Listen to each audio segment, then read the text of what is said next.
읽어주는 교과 셋째 날 4월 15일 화요일 호세아의 음란한 아내. 하나님께서 선지자 호세아에게 음란한 여인인 줄 알면서도 그와 결혼하라 요청하신 것은 하나님의 종에게 주어진 가장 기이한 임무일 것이다. 그러나 하나님은 인간의 죄와 반역으로 인한 고통을 하나님의 관점에서 이해하게 하기 위해 호세아를 사용하셨다. 하나님은 사랑으로 아내 이스라엘을 선택하셨지만 이스라엘은 반복해서 하나님을 배반했다. 그러나 매우 놀랍게도 하나님은 그녀를 다시 받아들이시고 회복시키신다. 호세아 1장 2절, 호세아 3장 1절, 요한계시록 17장 1, 2절, 요한계시록 18장 1에서 4절을 비교해보라. 여기서 언급된 음행은 어떤 것인가? 그리스도교는 호세아의 이야기에서 어떤 교훈을 얻을 수 있는가? 교회는 어떤 면에서 구약시대의 죄를 반복했는가? 성경은 구약시대 이스라엘의 잘못이 신약시대의 교회에 의해 대대적으로 반복되었음을 보여준다. 하나님의 언약 백성은 포로기 이전에 크게 타락하여 이웃나라의 우상숭배를 하나님의 언약 국가에 들여왔다. 4세기 초 잠재적 이점을 감지한 교회는 로마 황제 콘스탄티누스를 끌어들여 교회의 분쟁을 해결해 줄 것을 요청했다. 두 경우 모두 하나님의 백성은 발견한 문제에 대한 해결책을 찾기 위해 하나님과의 관계에서 벗어나 헤매었다.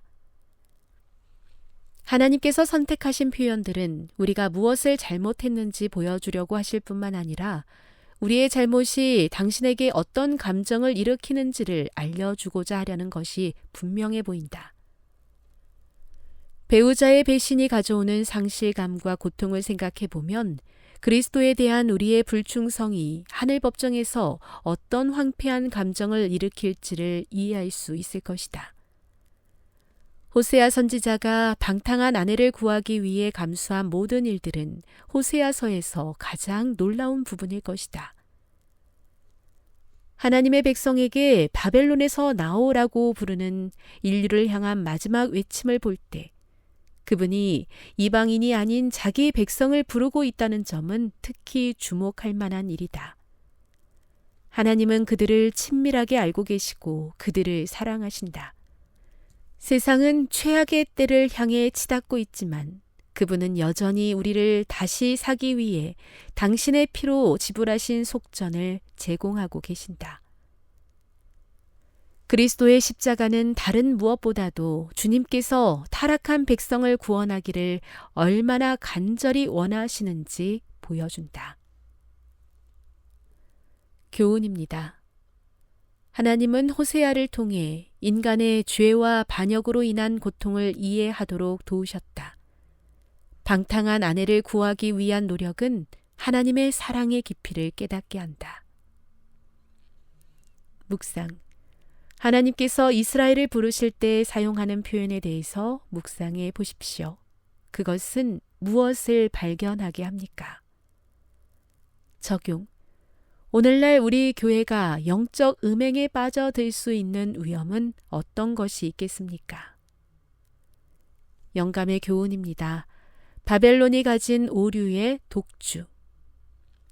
이 오류의 독주는 영혼 불멸설, 악인의 영원한 형벌, 그리스도의 베들레헴 탄생 전의 선제성 부인, 하나님의 거룩하고 성별된 날보다 주일 중 첫째 날을 높이는 일 등과 같은 거짓 교리들로 이루어져 있다. 이와 같은 것들과 이와 유사한 오류들이 여러 교회들을 통하여 세상에 소개되고 있다. 그리하여 모든 나라를 그 음행으로 인하여 진노의 포도주로 먹이던 자로다고 한 성경의 증언이 성취되고 있다. 증언 보감 2권 362. 이해할 수 없는 명령과 헤아릴 수 없는 사랑이 모두 우리를 위한 것임을 겸손히 바라봅니다.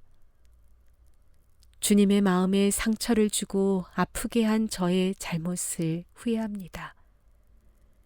여전히 사랑하시는 주님을 바라보며 의지하니 새롭게 변화시켜 주옵소서.